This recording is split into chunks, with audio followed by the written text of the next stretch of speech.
미국 연방대법원이 임신 6개월 이전까지 여성의 낙태를 합법화한 판결을 약 50년 만에 공식 폐기했습니다. 이번 판결이 적지 않은 파장을 일으킬 것이라는 관측이 나오고 있는데요. 미국 태평양 법률협회 주성철 목사에게 들어봤습니다. 먼저 이번 미국 연방대법원의 판결과 함께 판결이 이루어진 배경 물어봤습니다. 지난 50년 동안 합법화된 낙태법이 폐기됐습니다. 1972년도에 판결된 낙태법이 폐기된 것입니다. 로 대 웨이드는 1973년 1월 22일 대법원은 미국의 여성들이 과도한 정부 제한 없이 낙태를 할 것인지 선택할 수 있는 근본적인 원리를 7대2로 제인 로에게 손을 들어주어 당시 텍사스의 낙태 금지는 위헌이라고 판단한 것입니다.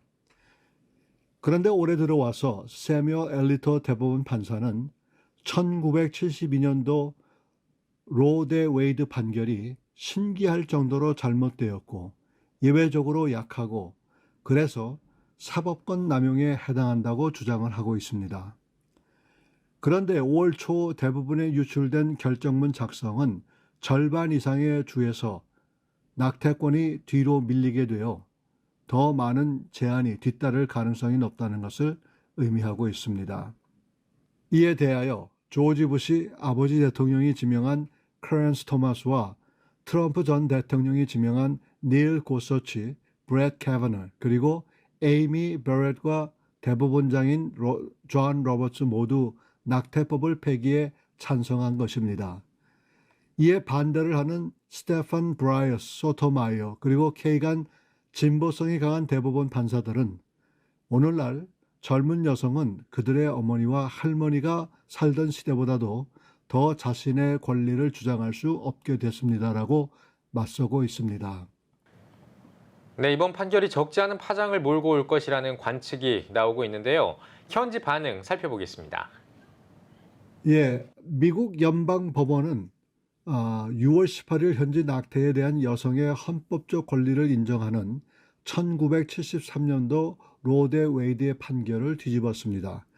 이 판결은 미국의 수백만 여성이 삶의 극적으로 변화시키고 양극화가 심한 나라에서 증가하는 긴장을 악화시킬 것이라고 이야기했고 미국 바이든 행정부에서는 낙태 금지는 위헌이라고 비판하고 맞섰습니다. 우리가 예상했던 바로 지금 미국 주요 도시에서는 낙태법 폐지에 대한 대규모 시위가 벌어지고 있습니다. 하지만 낙태법 폐기에 찬성하는 시위도 만만치 않았습니다. 그래서 앞으로 낙태법 폐기에 대한 시위와 대법원 판결에 대한 거부 행사는 계속될 것 같습니다. 네, 이제는 낙태법이 미국 각 주 정부의 결정에 넘어갈 것이라는 이야기가 나오고 있는데 앞으로의 전망은 어떤지도 들어보겠습니다. 낙태법은 이제 각 주 정부에서 결정할 것이라고 예상이 됩니다. 현재 상황을 살펴보게 되면 낙태법 폐지에 적극으로 찬성하는 주와 찬성을 고려하는 주, 그리고 중립에 서 있는 주, 아직 결정하지 않는 주를 합하면 낙태법 폐기를 주장하는 주가 더 큰 비중을 차지한다고 말할 수가 있겠습니다. 그래서 사실상 미국에서 낙태법은 폐기된 것이나 마찬가지입니다. 이에 바이든 대통령까지 나서서 여성들의 권리를 지키려면 민주당 의원들을 선출해야 한다고 부추기면서 올해 중간 선거가 얼마나 중요한지를 강력하게 주장하고 나섰습니다. 그런데 사실상 그동안 뉴스 미디어에 나오지 않았지만 낙태법 폐기를 주장하는 미국 국민이 많았고 이제 이것이 실현되는 과정에 있습니다. 전 부통령이었던 마이크 펜스가 크리스천 가치관과 생명의 가치관을 주장해왔고 자신의 사생활에서도 그의 신실함을 보여왔기 때문에 많은 미국민들이 낙태법은 폐기되어야 된다고 오래전부터 생각해왔던 이슈입니다. 그래서 올해 중간 선거가 전환점이 될 것입니다. 네, 지금까지 미국 태평양 법률협회 주성철 목사의 말씀 들어봤습니다.